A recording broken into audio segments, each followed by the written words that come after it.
fermeté de Joseph. Amen. Amen.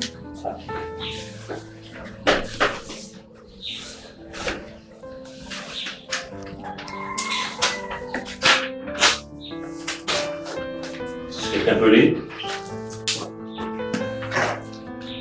Genèse 39, à partir du verset 1. Or, quand on fit descendre Joseph en Égypte, par eunuque de Pharaon, chef des gardes, homme égyptien, l'acheta de la main de Ishmaélite qu'il y avait emmené. Et Yahweh était avec Joseph, et il était un homme qui faisait tout prospérer. Il était dans la maison de son seigneur égyptien. Son seigneur vit que Yahweh était avec lui et que Yahweh faisait prospérer entre ses mains tout ce qu'il faisait. Il trouva grâce aux yeux de son maître qu'il employa à son service. Et son seigneur l'établit sur sa maison et lui remit entre les mains tout ce qui lui appartenait.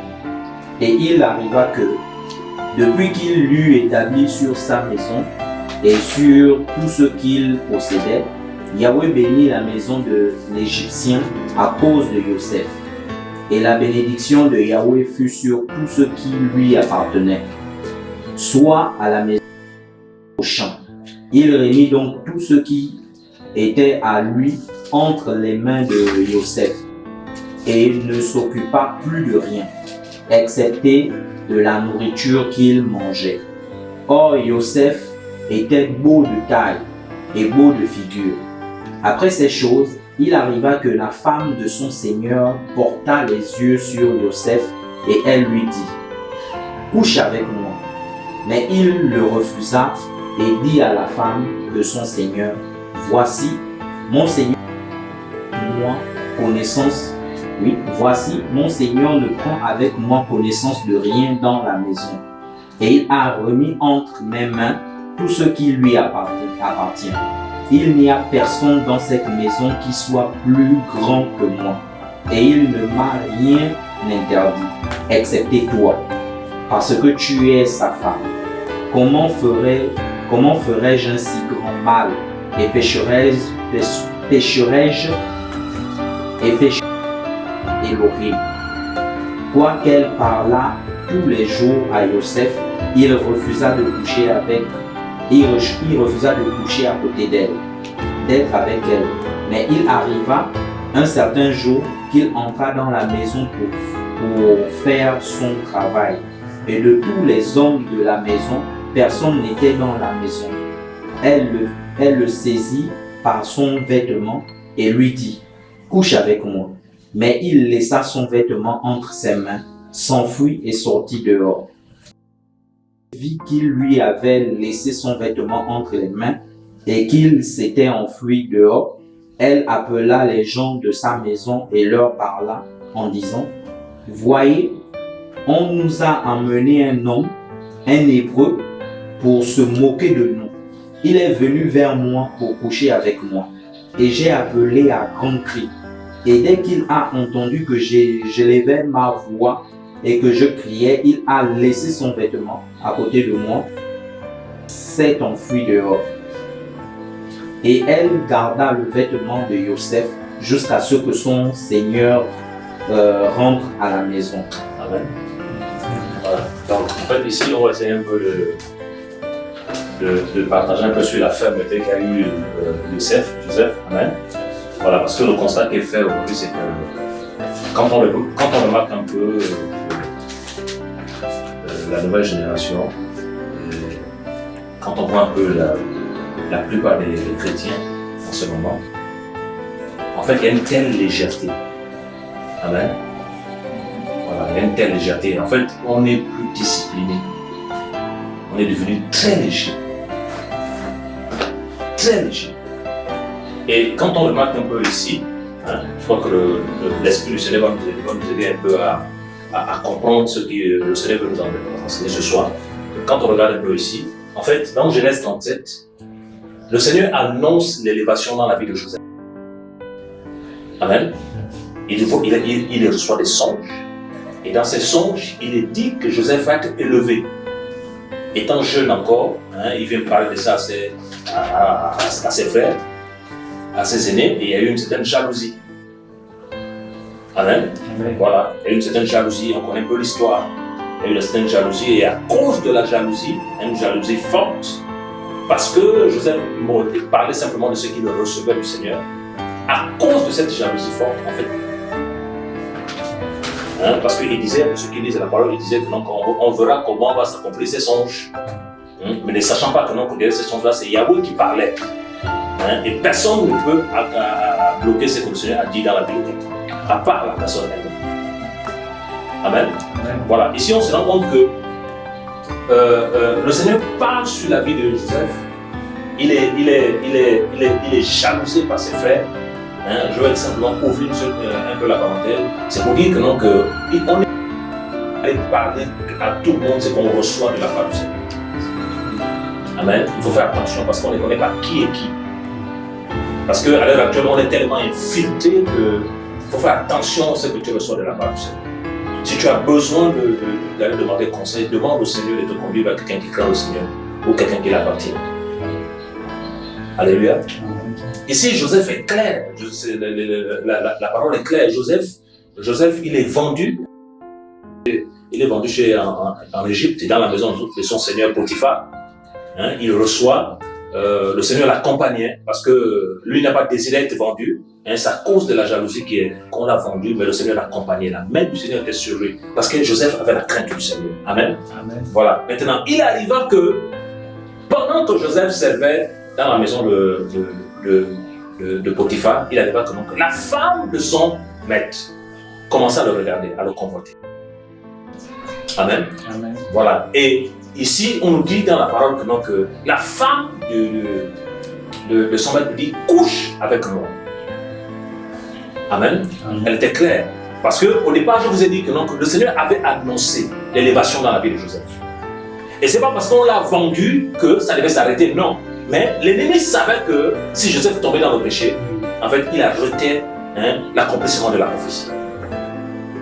Il était jeune, il était dynamique, il y avait quelque chose qui devait se passer dans sa vie là.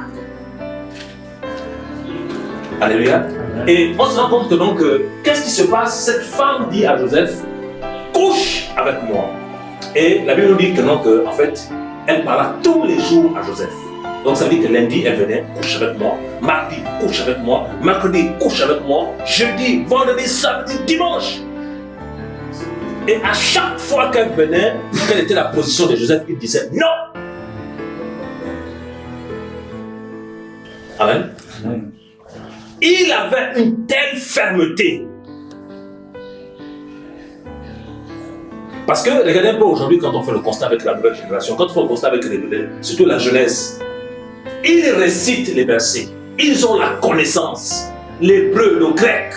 Mais c'est le même que tu entends qu'ils sont dans tout et rien. Amen. C'est le même que tu entends. Et quand on voit la vie de cet homme-là, Joseph, ce n'était pas que non, lui-même il allait chercher, non, c'était là où il travaillait, la femme de son patron, la femme de son chef, lui dit, je veux aller avec toi. Parce que quand nous avons lu dans la Bible dit que la parole, parce que la parole est vérité. Amen. La parole nous dit que Joseph était beau de taille et de figure. Que Joseph, quand on le voyait, son apparence activait les femmes. Est-ce que vous voyez? Voilà. Maintenant, Joseph, quand il disait non, il savait que cette beauté-là qu'il avait, c'était glorifier le nom du Seigneur. Alléluia. Voilà pourquoi quand la femme venait, il disait non. À chaque fois, il disait non. Et qu'est-ce qu'il disait encore? Il disait à la femme que mais comment pécherais-je contre le Seigneur? C'est-à-dire que Joseph avait tellement la crainte du Seigneur. Il avait la crainte du Seigneur. Parce que dans Proverbe 8, la Bible nous dit que la crainte du Seigneur, c'est la haine du mal et du péché. C'est la haine du mal. Alléluia. Il avait tellement la crainte du Seigneur qu'il se disait que non. Et pourtant, quand il était avec la femme, il n'y avait personne. Amen. Il était avec la femme, il pouvait faire. Mais il dit, comment pécherais-je contre le Seigneur? C'est-à-dire que Joseph sait que même s'il est là avec la femme, il y a quelqu'un qui le voit. Parce que Hébreux 4 en parle. La parole du Seigneur est vivante. Elle est efficace. Et la Bible nous dit que non, que nul n'est caché devant lui. Alléluia. Il a refusé de souiller son âme. Il a refusé de souiller son corps. Et pour notre information, la Bible dit que nous n'avons pas à lutter contre la chair et le sang et le céleste. Ça veut dire que non, quand Joseph disait non là, en fait, ce n'était pas la femme, c'était Satan qui était derrière. Amen. Et là, il savait ça dans l'esprit.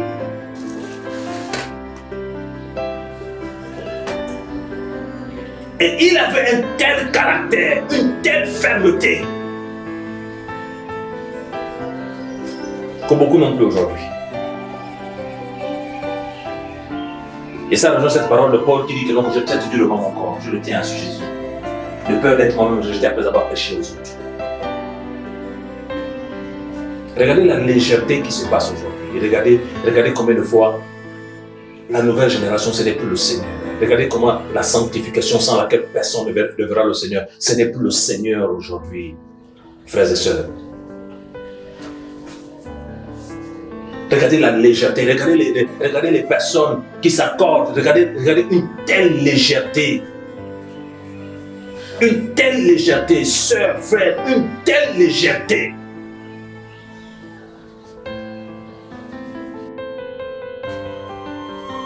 Regardez le problème de Joseph. Joseph n'a pas cédé, amen. Il n'a pas cédé. Pourquoi? Parce que Joseph avait une intimité avec le Seigneur. Joseph savait que s'il tombait dans ça, amen, beaucoup de choses qu'il devait perdre. Mais il acceptait le propre du Seigneur, même si dans ce mensonge-là, on l'a mené en prison, mais il y avait quelque chose qu'il savait que le Seigneur, malgré les souffrances. Mais il a refusé de coucher avec cette femme-là. Parce que si c'est la femme de son Seigneur, ça veut dire que non, cette femme avait l'argent, amen. Cette femme avait les moyens. Cette femme avait l'influence. Mais il a refusé, frère. Il avait la fermeté en lui. Il avait le caractère du Seigneur en lui. Il a refusé. C'est tellement il s'est dit que non, comment on peut perdre ainsi une si grande récompense pour un plaisir de quelques minutes.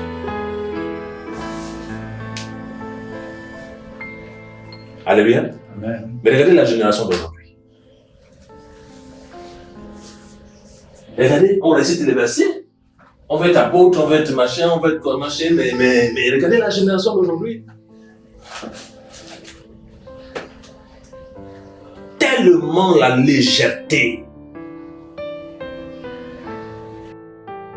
Telle légèreté. Il n'y a aucune discipline.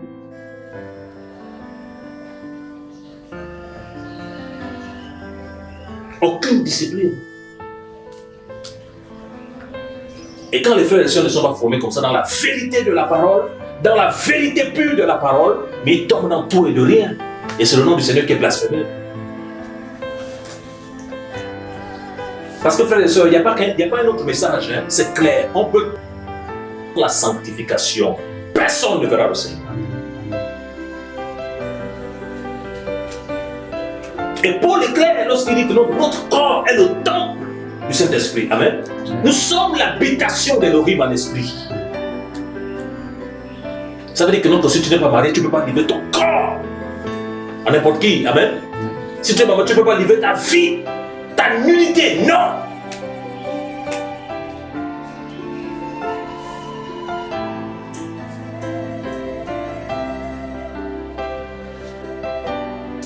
Et c'est ça le cas aujourd'hui, le problème.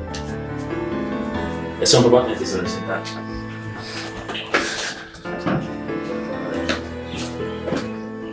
Du verset 1 à 3.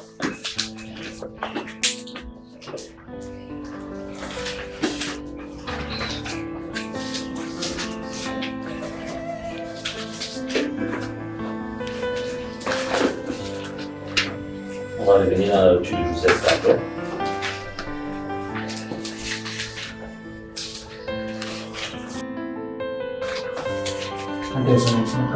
Attends un peu, s'il te plaît.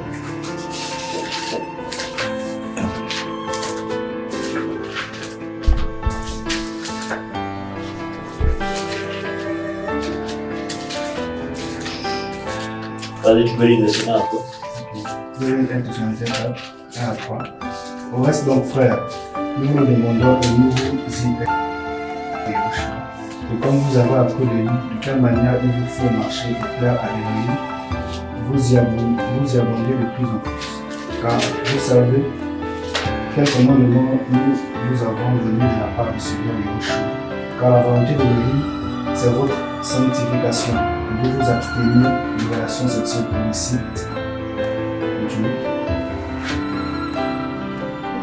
Oui, vas-y, continue. Que chacun de vous en base dans la sanctification, dans l'honneur, non pas de la passion du désir, comme les nations qui ne connaissent pas Elohim. Verset 6. Que personne ne trompe ni ne dupe son frère en affaires, parce que le Seigneur punit toutes ces choses, comme nous vous l'avons dit et attesté. Amen. Amen. Je vais lire à partir de ce lieu. Il dit, car vous savez quel commandement nous vous avons donné de choix. Car la volonté d'Elohim, c'est votre sanctification. Amen. Donc ici, la Bible nous dit que la volonté du Seigneur, c'est notre sanctification. Amen. Donc la volonté parfaite du Seigneur dans nos vies, c'est notre sanctification. Parce que notre corps l'appartient. Alléluia. Parce que nous sommes l'habitation de l'Élohim. Donc l'esprit, l'âme et le corps appartiennent au Seigneur. Amen. Nous appartenons tout entier au Seigneur. Et le Seigneur veut que nous soyons irréprochables. Donc la volonté du Seigneur, c'est notre sanctification. Que vous vous absteniez de relations sexuelles illicites. Amen. Fornication, autre, pornographie, verset 4. Que chacun de vous sache posséder son part dans la sanctification et dans l'honneur. Je crois que non, au temps où Joseph était, pour le on commençait à écrire, amen. Mais si vous avez que dans l'esprit, Joseph a appliqué ça. Que chacun de vous sache posséder son vase dans la sanctification et dans l'honneur. C'est-à-dire qu'en tant qu'enfant du Seigneur, on doit avoir une certaine maîtrise. Amen. On doit avoir la maîtrise de soi. Regardez ce qui s'est passé avec Joseph. Lorsque la femme a arraché son vêtement, la Bible nous dit que l'homme ne doit pas fuir l'impudicité. Voilà, il a laissé le vêtement, il a fui. Il n'a pas résisté, il n'a pas dit je suis plus fort, il a fui.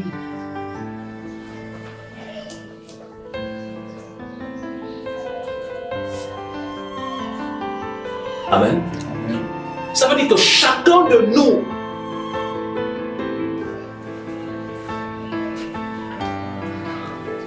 devons demander au Seigneur la force et la capacité de demeurer dans la sainteté. Amen. De demeurer dans la crainte du Seigneur. Pas seulement 1 an, pas seulement 2 ans, tant qu'il n'est pas revenu, tant que nous ne sommes pas encore partis, nous devons demeurer dans ça.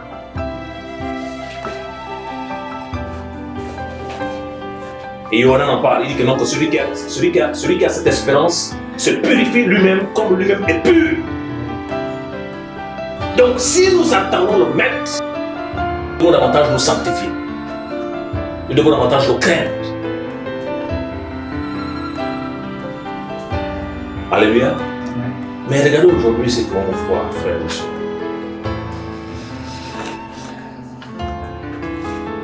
Regardez ce qu'on voit. Il n'y a plus la crainte du Seigneur. Il n'y a plus la crainte du Seigneur.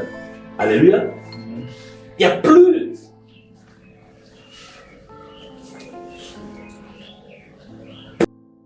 De revenir, plus le péché dans son paroxysme. Le péché atteint des dimensions terribles. Les petits enfants de 12 ans comme dans les enfants, le péché atteint des dimensions.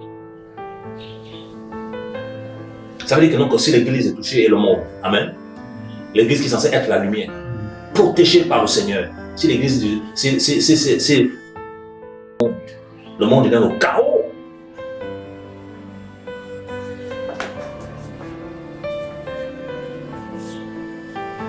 Et on se pose la question, mais Seigneur, qu'est-ce qui se passe? Mais on ne se sanctifie plus, amen. On ne craint plus le Seigneur, on ne cherche plus le Seigneur. On ne veut plus plaire au Seigneur. On veut plaire à un homme, on veut plaire à une assemblée, on veut plaire à un système. Nous, on ne veut plus plaire au Seigneur dans notre conduite, dans notre langage, dans notre comportement, dans notre manière de faire les choses. On ne veut plus plaire au Seigneur. Et ceux qui font ça, on ne plaît pas au Seigneur, tout ce qu'on fait, ça échoue. Parce que la Bible dit dans le livre de Proverbes qu'à lui appartient le succès. Donc tout ce que tu fais, si tu veux que ça réussisse, il faut la faveur divine.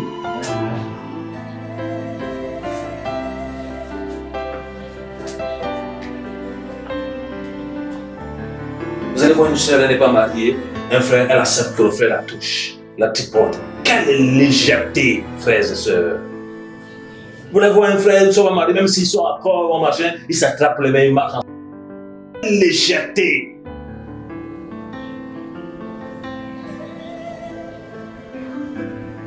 Et quand on parle de la vérité, comme cette génération-là impie, perverse, corrompue, comme cette génération aime tellement, oh non, au nom de la liberté, ils vont s'enfuir, ils vont dire, oh non, non, on s'en va au nom de la liberté.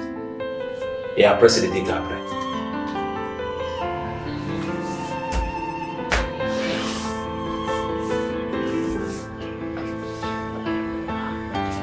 Alléluia. La fermeté de Joseph.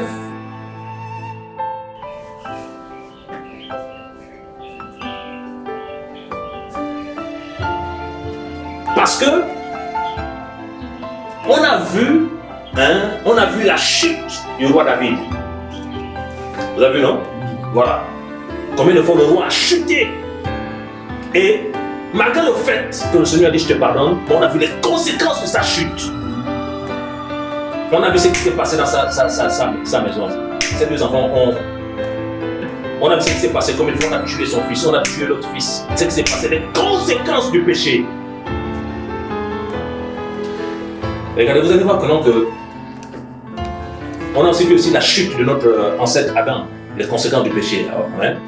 Vous avez vu que le fait que Joseph a tenu bon, le fait que Joseph a résisté à la tentation, il a dit non, grâce au Seigneur. Vous avez vu que non, et quand il est devenu gouverneur, le peuple hébreu, amen, est rentré. Il a sauvé sa famille, qui sont venus. Ils sont devenus une grande... La prophétie qui disait que, non, que le peuple va croître en étranger s'est accomplie. Voilà. Le peuple a grandi, le libérateur est venu, Moshe. Et Yehoshua est venu par ce peuple. Est-ce que vous avez vu tout ce que ce péché-là pouvait entraîner? Parce que l'ennemi, quand il veut te faire tomber dans quelque chose, c'est parce qu'il voit.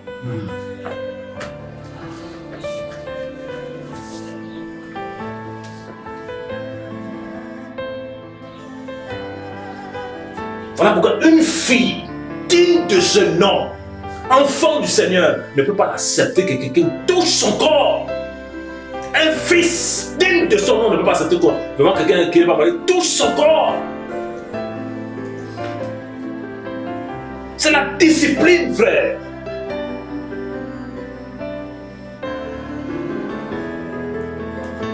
C'est ce qui pense que non, que bon, la nouvelle génération, c'est pas bon, récital. Et récital de ça, mais le soir, quand on vient, c'est un film pornographique, quand on vient, c'est des sœurs avec beaucoup de légèreté. Mais non! Il n'est pas dit qu'on ne peut plus parler avec les sœurs, on est une famille dans la foi, même. Et dans la famille, dans la foi, en même temps, il y a des frères, en même temps, il y a des sœurs. On est une famille. En même temps, il y a des pères, en même temps, il y a des mères. Qu'on doit considérer, c'est respecter et aimer. C'est pas comme on le voit beaucoup en Afrique, là, quand on parle surtout les Africains, machin, c'est il faut te mettre une machine, il faut avoir peur. Non, ça c'est l'esclavage.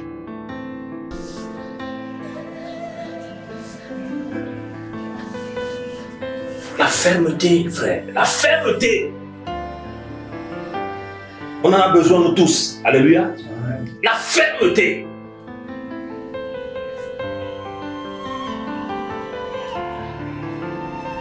ce que tes yeux voient, tu te disciplines. Ce que tes oreilles entendent, tu te disciplines. Alors pourquoi Paul en parle que les mauvaises compagnies corrompent les bonnes mœurs. Avec qui tu... Si tu marches avec quelqu'un qui tout le temps a la haine sur les autres, il va te communiquer cela.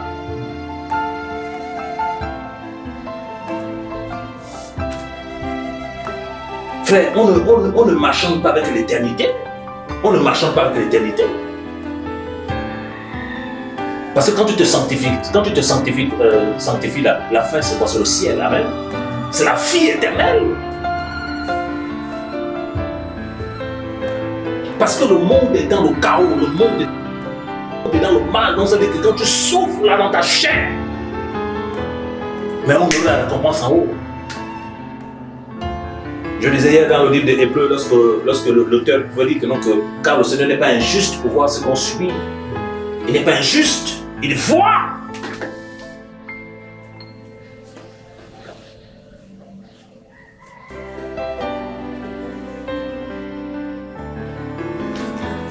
Vous savez, c'est que le Seigneur m'a enseigné une chose. Il m'avait dit, vous voyez, quand vous voyez là, vous êtes jeune, vous êtes beau, vous êtes frais, vous marchez, les dames vous regardent, machin, mais quand vous allez faire une grave erreur parce que vous avez dit que, non, que quand ces femmes-là vous regardent, c'est fou, alors c'est faux. Elle veut prendre ce que vous avez en vous. Que ce soit femme, que ce soit frère. Moi, quand le Seigneur m'a enseigné ça, j'ai dit, waouh, c'était comme quelque chose que le Seigneur m'enlevait des écailles. Alors pourquoi Paul étant un homme spirituel, Paul étant quelqu'un qui montait tout le temps, avait compris que notre lutte n'est pas contre la chair. Notre lutte n'est pas contre l'humain, amen. Mais contre les esprits méchants en Dieu. Ça veut dire que non, que quand tu es quelqu'un de spirituel, tu vois que là, il y a l'esprit de Dieu. Et Paul, dans son événement, demande encore, fuyez! Si tu remarques que là, il y a une femme possédée par cet esprit-là et tout qui est là, s'il faut changer de route, change de route. Parce que les gens qui vont s'emparer du royaume, la violence, c'est la violence. C'est pas un jeu, c'est la violence.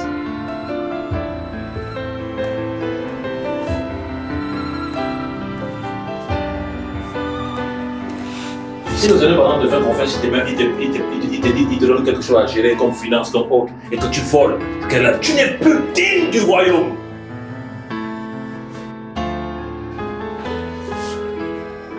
Même 5 francs, tu ne dois pas toucher, parce que c'est la violence.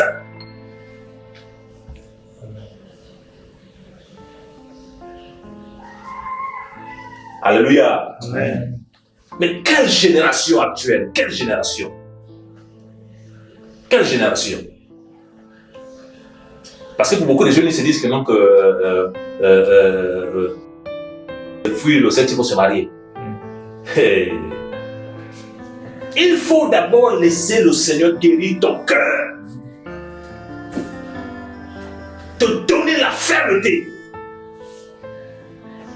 Parce que les femmes sorcières, ce n'est pas cette alliance qui les fait fuir, vous le savez, non? Oui. C'est pas cette alliance, ça ne fait plus rien. C'est la fermeté, c'est la connaissance que tu as du Seigneur, c'est la relation que tu as du Seigneur. Que tu vas dire non Seigneur, je ne peux pas faire ce que parce que je t'aime. Et je refuse de blesser ton cœur.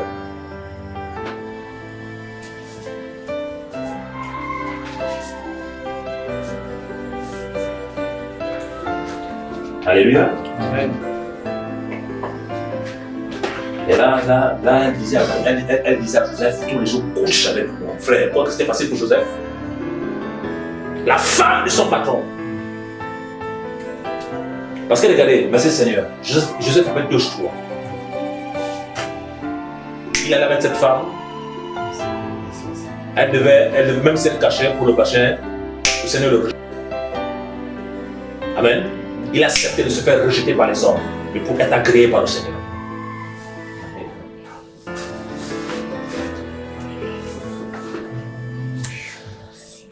La discipline, frère. Que le Seigneur nous fasse grâce, amen, d'être discipliné jusqu'à la fin de nos vies. Et Hébreu en parle lorsqu'il dit que non, que regardez quelle était la fin, regardez, imitez la vie de vos conducteurs, hein, imitez leur fin, et regardez Quand on parle de conducteurs comme Petros, Yohanan, qui sont demeurés dans la sainteté, la crainte du Seigneur,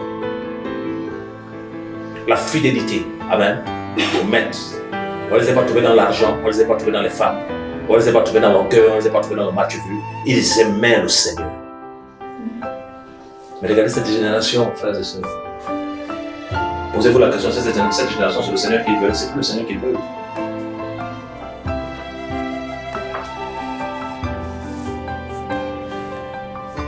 C'est plus le Seigneur qu'ils veulent. Quelqu'un peut lire le psaume 15.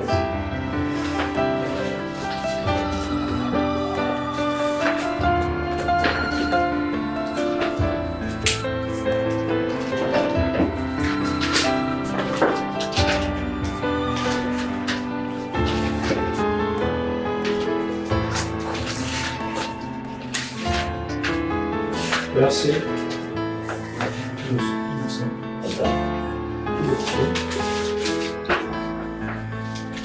C'est le psaume. Psaume de David, Yahweh, qui soignera dans ta tente, qui habitera sur la montagne de ta sainteté. C'est celui qui marche dans l'intégrité, fait ce qui est juste, et qui profère la vérité telle qu'elle est dans son cœur, qui ne calomnie pas avec sa langue, qui ne fait pas de mal à son ami, et qui n'élève pas d'insultes contre son prochain, qui regarde avec dédain, qui regarde avec dédain celui qui est méprisable, mais qui honore ceux qui craignent Yahweh, qui ne se rétracte pas s'il fait un serment à son qui ne prête pas son argent à intérêt et qui n'accepte pas de pot de vin contre l'innocent. Celui qui fait ces choses ne sera jamais ébranlé. Alléluia. Regardez ce qu'on dit. On dit psaume de David pour Yahweh. Qui séjournera dans ta tente? Qui habitera sur la montagne de ta sainteté? Verset 2. C'est celui qui marche. Amen. On commence à voir par là. C'est celui qui marche dans l'intégrité. Qui va séjourner dans la tente du Seigneur? Éternellement, qui va être dans sa présence. Amen. Qui va être accepté par lui dans sa présence. Regardez bien, quand on lit dans le psaume 15 là ici, le roi David ne nous parle pas d'évangéliser, amen, qui prêche bien, celui qui a beaucoup d'argent. Regardez les critères qu'il donne. C'est celui qui marche dans l'intégrité, quelqu'un d'intègre. Ça ne veut pas dire que non, qu'on a tous des manquements, amen. Quelqu'un d'intègre, quelqu'un qui est vrai et juste, qui n'est pas dans le faux. Amen. Un homme intègre. Et là, nous pouvons comprendre à travers ce texte que le Seigneur nous appelle à être des hommes. Alléluia. Qui fait ce qui est juste et qui profère la vérité telle qu'elle est dans son cœur. Littéralement, celui qui va être dans la présence du Seigneur, c'est celui qui n'est pas hypocrite. Amen. Qui prêche la vérité, qui dit la vérité, qui ne balbutie pas.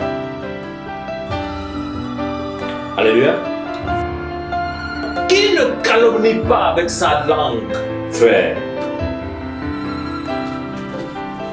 Et là, ce soir, on est en train de découvrir que, donc, celui qui calomnie avec sa langue, en fait, lui-même, il se disqualifie de la présence du Seigneur.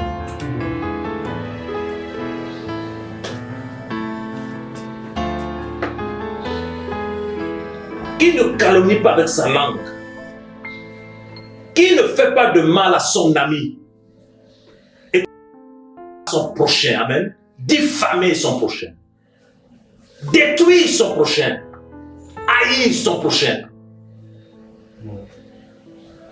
Parce que la Bible dit dans le livre de 1 Jean 2 que celui qui hait son frère est dans les ténèbres. Donc, lorsque tu as la haine dans le cœur, tu es dans les ténèbres et tu marches dans les ténèbres.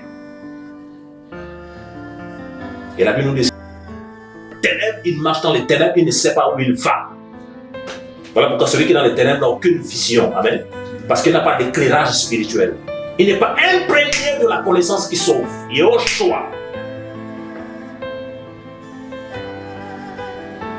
Donc, en tant qu'enfant du Seigneur, on doit refuser de diffamer les autres. Amen.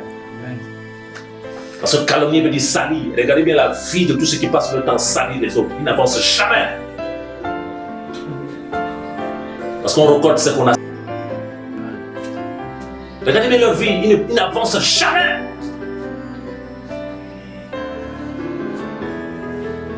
Et Paul était clair lorsqu'il dit que ne vous y trompez pas, on ne se moque pas de l'horrible.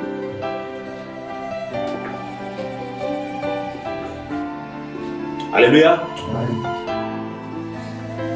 Il dit, verset 4, qui regarde avec dédain celui qui est méprisable, mais qui honore Yahweh. Regardez la génération d'aujourd'hui. Est-ce qu'aujourd'hui, ceux qui honorent Yahweh sont encore respectés? Ils ne sont plus respectés, ils sont chassés. Amen. Ils sont traités de tous les noms.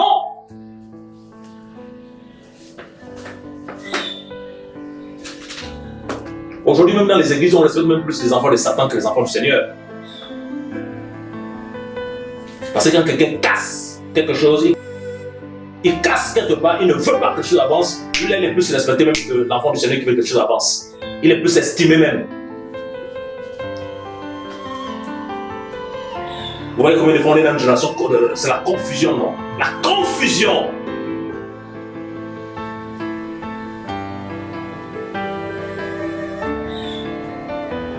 Verset 5. Qui ne prête pas son argent à intérêt? Amen. Et qui ne contre l'innocent. Il dit celui-là qui fait ces choses-là ne sera jamais ébranlé. Est-ce qu'ici on a parlé de bien prêcher? Est-ce qu'ici on a parlé d'être apôtre? On a parlé d'être docteur? On a parlé d'avoir 15 ans, 20 ans à la fois? Regardez.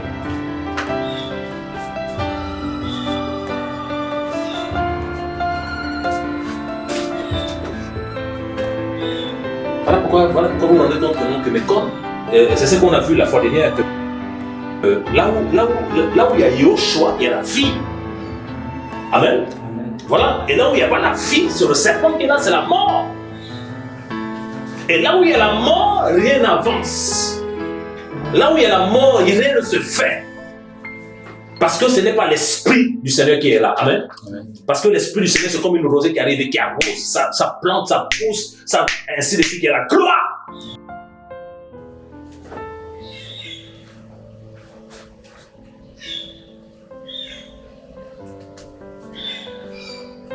Qui habitera, Seigneur, dans ta tente? Qui sera dans ta présence? L'intégrité, la crainte du Seigneur. On doit refuser de calomnier les autres. Amen. On doit refuser d'haïr les autres. Même ceux qui passent leur temps à méditer sur vous, machin, il faut refuser de les haïr parce que la haine entraîne des ténèbres. Alléluia. Voilà. Donc, priez pour ceux qui vous persécutent. Priez pour ceux qui vous maudissent. Parce que quand tu pries pour eux, c'est l'amour qui vient. Amen. Seigneur, fais grâce dans leur vie. Il ne faut jamais haïr. La haine entraîne des ténèbres. Vous allez voir quelqu'un qui a la haine tourne en rond. Amen. Vous allez voir quelqu'un qui a la haine n'évolue jamais, ne comprend plus rien. Là, parce que la haine, c'est des ténèbres. Parce que ta vie est maintenant concentrée seulement sur la personne que tu aimes. Tu tournes en rond. Tu ne vois plus ce que le Seigneur veut faire dans ta vie.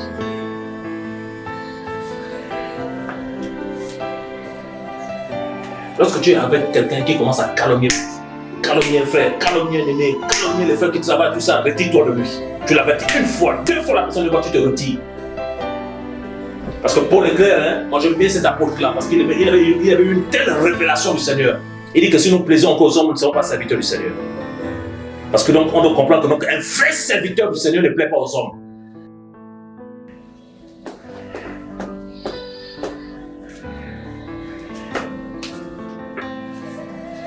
Alléluia.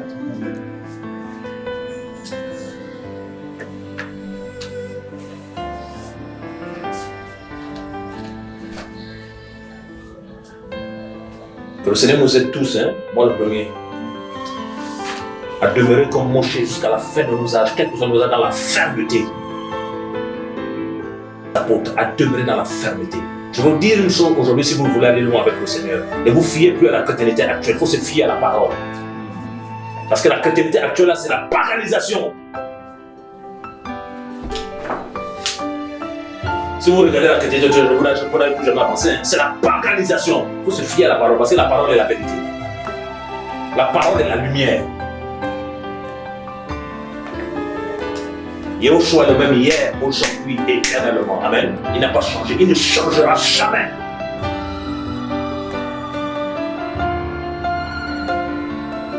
Et ma prière est qu'au sortir de ce temps de partage-là, que davantage le Seigneur nous affermisse encore. Que même si le Seigneur t'envoie quelque part dans une autre ville, un autre pays, que tu sois affermi, amen, que tu sois enraciné en lui. Même si tu travailles là où il y a l'argent, tu dis je ne touche rien. Même si tu travailles le matériel de l'entreprise, tu dis je ne touche rien. Ça ne m'appartient pas, ça appartient à l'entreprise. Même si les gens te calomnient, tu dis je reste dans l'intégrité. Parce que étant fils du roi, tu dois honorer Dieu. Amen. Voilà pourquoi quand tu prends le taxi, si tu as demandé au taximan 500, 400 et c'est toi qui te donne 800, tout de suite quand il a, tu le rends la monnaie. Tu dis tiens, tu vas juste te demander ça. Des fois, l'ennemi va vouloir te prendre manger. Quand tu demandes au taxi 400, le taxi va te mettre 800, va te dire non, tu m'as demandé. Tu dis non, je t'ai demandé 400, prends ton argent encore. Parce que le Seigneur a vu quand je dis dans ma bouche 400. Mais si tu es séduit, tu vas commencer à dire oh non, oui, la grâce du Seigneur, tu penses à non. C'est la séduction.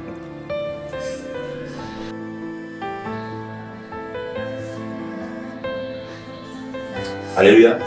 Qui est encouragé ce soir?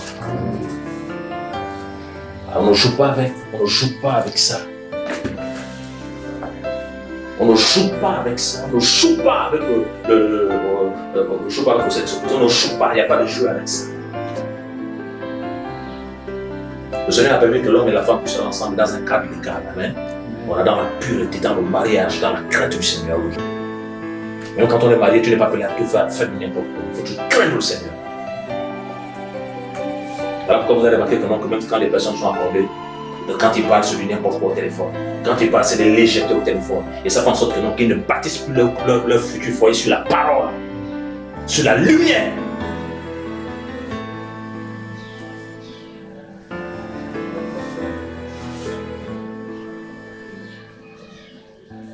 Alléluia. Et Daniel éclaire ceux du peuple qui connaîtront le Elohim agiront avec fermeté. Fermeté. Il faut la fermeté, frères et sœurs. Que le Seigneur nous remplisse encore ce soir de fermeté. Que le Seigneur nous remplisse encore ce soir de discipline. Que le Seigneur nous remplisse encore ce soir, frères et sœurs. Que le Seigneur nous remplisse encore ce soir de choix.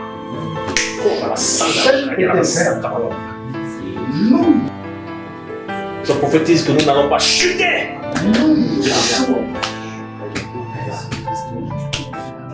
Nous n'allons pas chuter. Oh.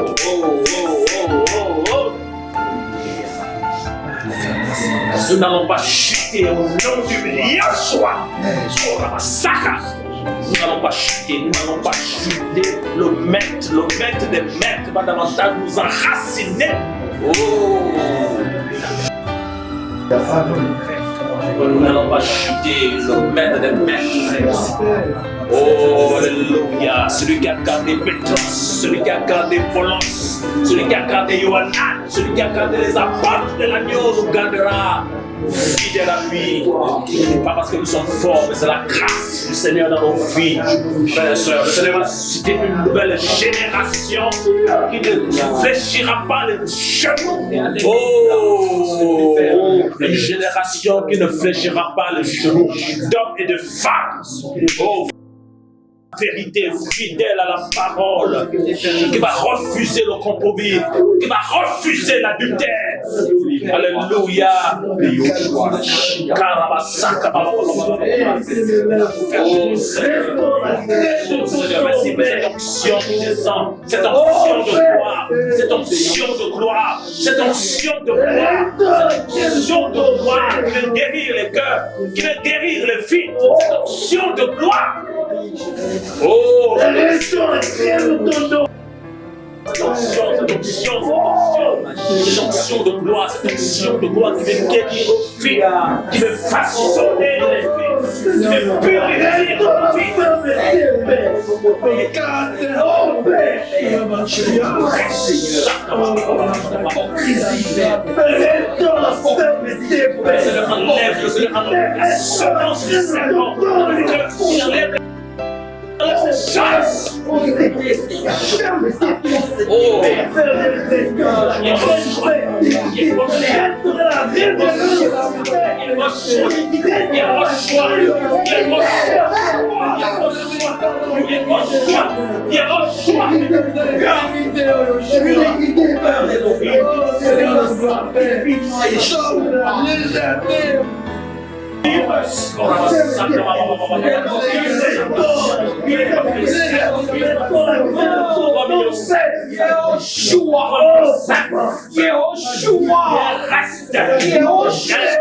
qui ne fléchira pas les cheveux. Un reste d'homme et de femme. Mon poussé par l'esprit de gloire. Mon poussé rempli d'esprit. Oh, le manteau. Seigneur, Seigneur, garde. Oh, Seigneur, tu enlèves les semences. Dans les cœurs, dans les vies, j'enlève les semences,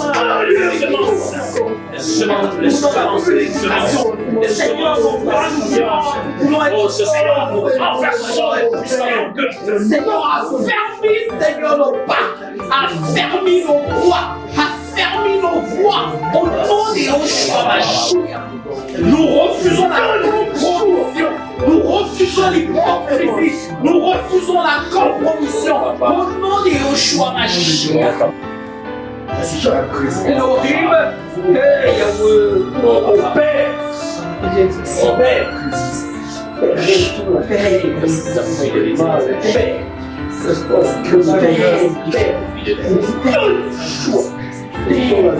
l'esprit Père, sur tes gueules. Restaure la légèreté dans mon cœur. Quand nous ferme la légèreté, quand nous ferme, Seigneur. Ferme les Yeshua.